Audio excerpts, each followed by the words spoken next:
Hi, Serena, nice Hi. to see you. Yeah, good to see you. How hectic, how stressful have the last 24 hours been?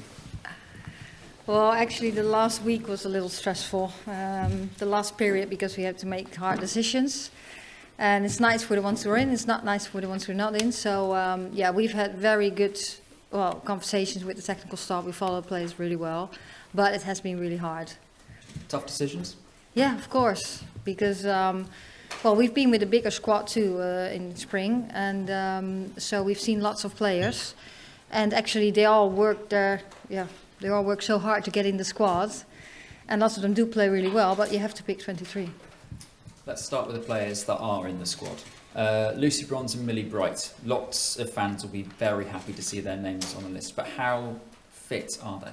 Yeah, well, Lucy's fit. She's fully in training. She's getting ready for the final this Saturday.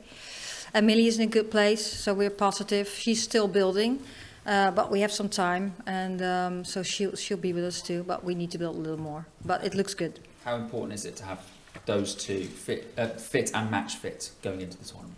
Well, of course you want them in because they had an important role for the team, and they had impact. But you never know what happens in football. So we think of the squad now. Who do we have? What positions can the players play? And what's the next step? So we always prepared with them and without them. Without Leah Williamson being in the squad, first off, how disappointing is it that she isn't there? And secondly, who's going to captain? Yeah, of course, for her, most of all for her, is very, very disappointing and very sad. But that's the same for Fran and the same for Beth Mead. And but you have to move on too. So this is unfortunately also part of top sports.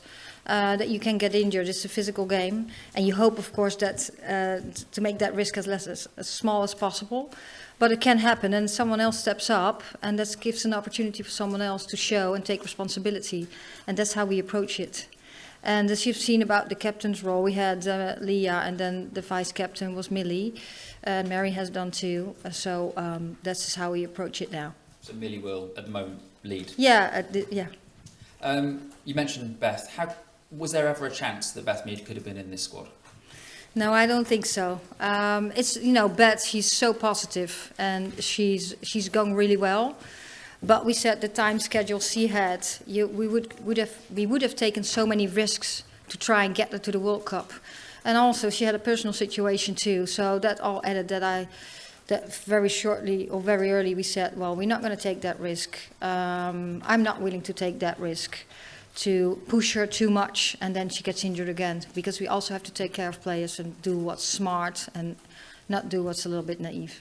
You've caught a few of us by surprise by naming Bethany England, who we haven't seen in an England squad since September. Why did you decide to make that call? But because of her performances. Of course, she was at Chelsea. She didn't get the minutes, and we always say, yeah, if you're really competing for a position, and she didn't build that much credits for us because we hardly saw her play, and then she made a move and she started playing in a hard situation because Tottenham was having a hard time, but how she did and how she performed, and also how much resilience she showed, I think that's what made us make the decision to get her in the squad. Final question from me. This squad is lacking obviously some senior players, a couple of retirements as well. It's quite different to the squad from the Euros. How different a squad is this going to be for you to coach, and expectation-wise as well going into the tournament? Yeah, we approach it always like we want to be at our best. And that's what we're going for right now too. Yes, you're talking a little bit in transition now, so with some changes in the team, but I still think we're really good and we're very talented players. And we're just going to make sure that we're going to be at our best, and then we see how far we get. But I think we're still in a pretty good place. Thanks, Anton. We'll go to Joe Curry at BBC, please. Hi, Serena. Hi. You talked about there being some difficult phone calls and some phone calls I'm sure you enjoyed a lot more. Was there one phone call to a player that you were telling them they were in the squad that really stood out as being a nice moment for you? Yeah, of course, everyone you call is a nice moment when it's a positive message. And for some, it was a little bit expected, for some a little less. So I'm not going to talk about individual phone calls, but we had some very nice ones and some players who were very anxious about this moment. For Katie Robinson, it's obviously been a difficult season at Brighton. How impressive is it that a player's pushed her way into a squad when she's been playing for a club that's really struggled? Yeah, I think we've all seen that she's very talented, but she has made a difference at Brighton. So she has had some decisive games for the club, and that was hard. And with us in our camp, she really showed quality too.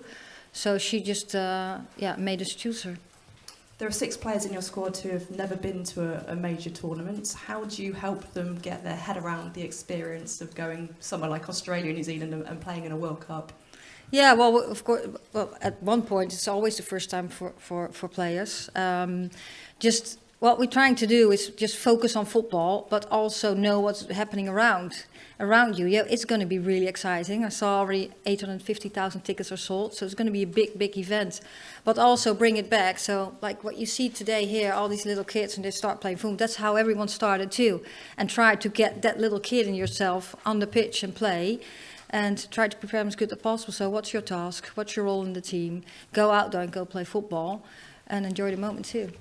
Today is, of course, all about the squad announcement, but the government released a statement saying they're concerned that there's no broadcast deal in place in the UK and other European countries. How worried are you at the moment about that situation? Well, I'm not worried about that situation. I think FIFA and the broadcaster will solve that before the tournament starts. I've heard England is a pretty good place. What I've seen, how it has been covered here in England since I came in, is just really good. So I expect that to be that way again. And I'm focusing on the football part, and I expect it to be solved before the tournament starts.